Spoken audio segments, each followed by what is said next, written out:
Tractor বা বড় engine চালু করতে গুলি ব্যবহার করা হতে পারে। আজকাল আমরা গাড়ি বা ট্রাক্টর চালু করতে ব্যাটারি এবং ইগনিশন সিস্টেম ব্যবহার করি, কিন্তু এক সময় ছিল যখন এত শক্তিশালী ব্যাটারি সহজলভ্য ছিল না। তখন এক অবিশ্বাস্য প্রযুক্তি ব্যবহার করা হতো, যার নাম কফম্যান স্টার্টার।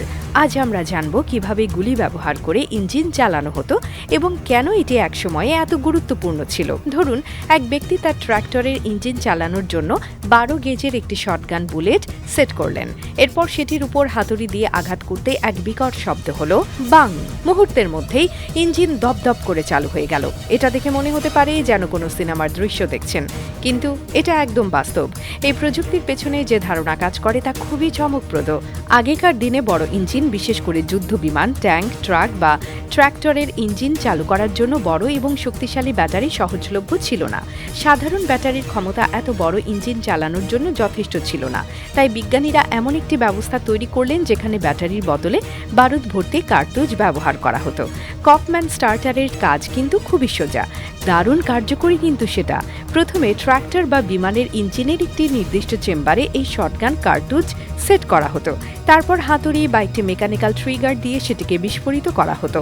কার্তুজের ভেতরের বারুদ মুহূর্তের মধ্যে জ্বলে উঠে প্রচণ্ড শক্তি তৈরি করত, যা ইঞ্জিনের পিস্টনকে সরাসরি চালু করে দিত। একবার ইঞ্জিন ঘুরতে শুরু করলে এটি স্বাভাবিকভাবে কাজ করতে থাকত।